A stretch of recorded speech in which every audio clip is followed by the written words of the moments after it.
Hola a todos, ¿qué tal están? Espero que muy bien. Empezamos esta serie de videos de la guía, la práctica 6 de teorema de valor medio. Y acá la idea es la siguiente. Vamos a empezar con el primer ejercicio. Si ustedes vinieron siguiendo los videos de teoría, van a ver bien cómo están estructurados. Acá la idea es que nosotros tenemos esta función que es x a la 2 tercios, ¿sí? Que vamos a definirla en el dominio de menos 1 a 1, ¿sí? En este dominio va a estar acotada, y se cumple que la imagen de menos 1 es igual a la imagen de 1, que en ambos casos es 1, ¿sí? Entonces, la idea es la siguiente, ¿sí? Dice que la derivada, lo que nos plantea el problema es esto, que en este intervalo la derivada, ¿sí?, de x0 va a ser distinta de 0 para todo x0 que pertenezca a ese intervalo menos 1, 1 abierto, ¿sí? Entonces la idea un poco del ejercicio es explicar por qué esto no contradice el teorema de Rolle. Entonces, primero recordemos un poco el teorema de Rolle para tratar de verlo hasta acá. Si yo en este caso me armé una hojita de teoría para que nosotros lo vayamos viendo, ¿sí? Y vamos viendo lo que dice el enunciado del teorema de Rolle. Fíjense, el teorema de Rolle lo que dice es que yo tengo una función definida en un dominio, ¿sí?, un dominio acotado en de A y B, imagen real, una función continua en el intervalo cerrado AB y derivable en el intervalo abierto AB. Entonces dice, si las imágenes son iguales de los dos extremos, entonces existe un valor C perteneciente a este dominio tal que la derivada es igual a 0. Entonces vamos a ver las tres condiciones de lo que dice este teorema que tiene que cumplir esta función, ¿sí? Entonces vamos a empezar por acá, ¿sí? Vamos a ver qué condiciones nos pide el teorema de Rolle. Primero nos dice que la función va a estar definida entre menos 1, 1 a los reales, o sea, esto está chequeado.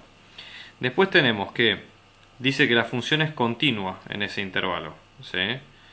Tiene que ser continua, tiene que ser derivable, ¿sí? O sea, tiene que ser continua en cuál, en el intervalo cerrado, de menos 1 a 1. Tiene que ser derivable en el intervalo abierto, de menos 1 a 1.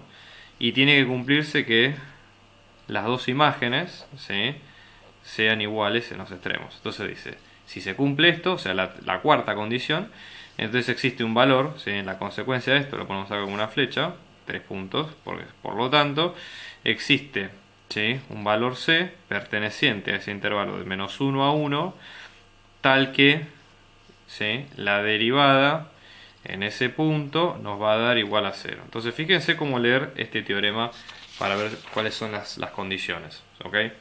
Entonces, por un lado nosotros tenemos, ¿sí?, a ver, la función, fíjense, la función va de menos 1 a 1 a los reales, perfecto. ¿Es continua de menos 1 a 1?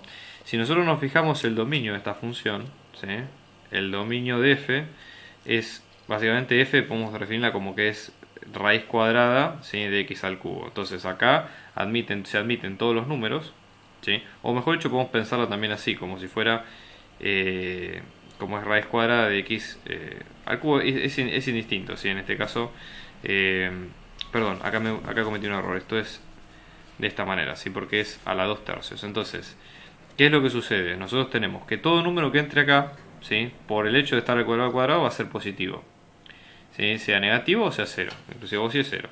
Y la raíz cúbica de un número tanto positivo como negativo está definida, por lo tanto el dominio de esta función van a ser todos los números reales. Por lo tanto, si es continua en todos los números reales, va a ser continua en este intervalo, se cumple la segunda condición.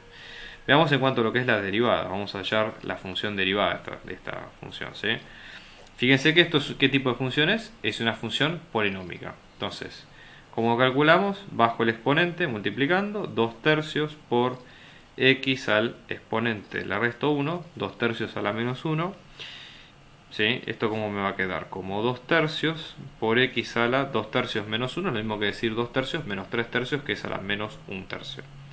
Esto nos va a quedar, ¿sí?, de esta manera, como 2 tercios por 1 sobre x al cubo si acomodamos las cuentas. Entonces, ¿qué es lo que sucede?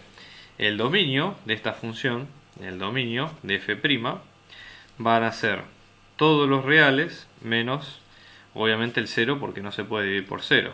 Por lo tanto, yo voy a definir acá el dominio acotado en este intervalo, ¿sí?, para ver si es continuo. Entonces yo le voy a acotar el dominio a este intervalo chiquito, que es el que estamos estudiando. El dominio de f' asterisco sería de menos 1 a 0 sin incluir unión de 0 a 1 incluido. Entonces, ¿qué pasa? ¿Qué es lo que nosotros vemos? Que en el intervalo, ¿sí? Fíjense, nosotros tenemos menos 1, 0, 1. El 0 no está incluido. Por lo tanto, ¿qué quiere decir eso en esto? Que la función no es derivable para todo este conjunto. Si es derivable para todo este conjunto, quiere decir que tiene que serlo para todos los puntos. Y hay una excepción que es el 0. Por lo tanto, como esta condición no se cumple, que sea derivable en ese intervalo, yo no, por más que se cumpla esta, que es la que sigue, las imágenes son iguales, como no se cumpla una de estas cuatro, yo no puedo concluir que esto sea cierto. Por lo tanto, que es lo que dice el teorema de Rolle, ¿sí? Por lo tanto, como esto no lo puedo aplicar, ¿sí? Se cumplen las condiciones de que, o sea, se cumplen las condiciones algunas de teorema de Rolle, pero como no se cumple esta, entonces el teorema no vale, ¿sí? Por eso es una excepción. Entonces lo que hay que aprender en este ejercicio es eso, ¿sí? Cumplir todas las condiciones para que el teorema sea válido.